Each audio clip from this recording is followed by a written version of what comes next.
I'm hanging out with a dog, hi, on my break at work, but I figured I would just take a quick second to respond to this.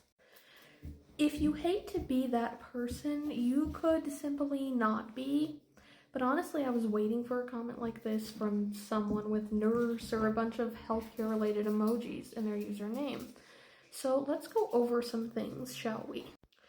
First of all, notice how most of the comments in the original thread didn't actually mention doctor shopping, misinformation, or self-diagnosis.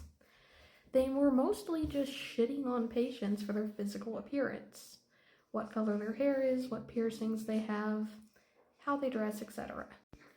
Nobody actually brought up any of these issues you're claiming justify medical professionals assigning harmful stereotypes to patients based on arbitrary factors.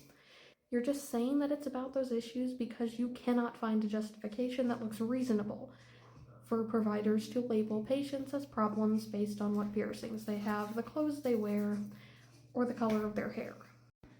You know that this is unprofessional and inappropriate at best and full-blown discrimination at worst, so you're scrambling to find a way to justify it to somehow save face. Second off, let's take a moment to consider why doctor shopping, misinformation, and self-diagnosis are supposedly so normalized, and how it's pretty much entirely healthcare workers' fault that people do these things so often. Patients don't doctor shop to find one that will tell them what they want to hear, like medical professionals so often claim. We do it to find someone that will believe us. Patients aren't gunning for a specific diagnosis. We just want a diagnosis. We just want to be taken seriously and actually given medical treatment, which requires at minimum for a doctor to actually do testing other than basic lab work and call it a day if it comes back normal. As if there's not thousands of medical conditions that won't show up on lab work. If doctors just did their jobs to begin with and weren't complete assholes about it, the entire time, we wouldn't have to shop for a doctor who actually takes accountability for their actions. Self-diagnosis is pretty common, I will give you that one, but I think most healthcare providers are sticking their heads in the sand as to why it's so prevalent. Being able to get a diagnosis in the first place is a privilege.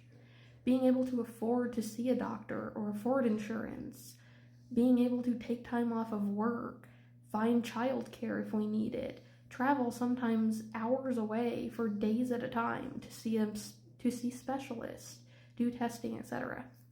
It's a luxury many of us are not afforded. On average, it takes 3 to 5 years for a person with a chronic illness to get a diagnosis. If the person is a woman and the condition is related to reproductive health, that number looks more like 8 to 10 years. That's a long-ass time to suffer with no answers and no treatment, especially when it often feels like our doctors aren't even trying to help us and keep sending us away and diagnosing us with anxiety. So eventually we turn to the endless free library of information that is the internet to try and find the answers our doctors won't give us. And a lot of the time, we do get it right, which seems to chap healthcare workers' asses more than anything, which I can kind of get it. I'd be embarrassed too if AI overview on Google and random strangers on TikTok with no qualifications whatsoever were better at my job than I was too. But maybe they should just take that as a sign to do better at their jobs. Another issue here is that y'all seem to think when somebody self-diagnoses, they want to just waltz into a doctor's office and be formally diagnosed that day and given a detailed treatment plan.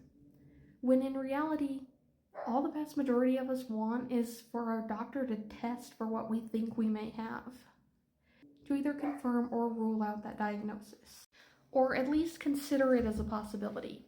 Instead, what we usually get is lectured about self-diagnosis, told it's all in our heads or just anxiety, or needing to lose weight or drinking too much caffeine.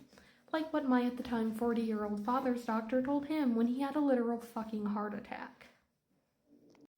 As for the misinformation, nobody wants to become desperate enough to believe that crap or to waste their hard-earned money on snake oil. But sadly, that's what often happens when the trust in your profession erodes to the point they'll buy the snake oil just because the snake oil salesman didn't gaslight them about their illness being made up for attention and views on the internet. The best weapon we have against misinformation is education. And the word doctor actually means teacher. So maybe fucking teach, and we wouldn't be seeing anti-science movements gaining so much traction.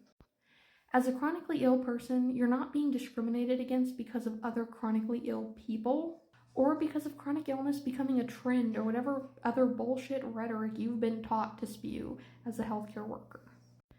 You're being discriminated against because the healthcare system is inherently ableist. Most healthcare workers are ableist, and everybody would rather blame sick people and place the blame squarely on the shoulders of the healthcare system where it belongs. You don't get to complain about being trapped between a rock and a hard place when you went and found the rock yourself, rented a backhoe to move the rock, and then deposited the rock in your own way. Y'all did this, and now you refuse to take accountability for any of it. Scapegoat chronically ill and disabled people, and then discriminate against us based on your own failures. And worst of all, you still have the backhoe while you're complaining about being trapped. You could just move the rock, but you refuse to. Hi. Hi, you're such a sweetie. Come here. Come here, you're such a sweetie. I wish healthcare workers acted like you.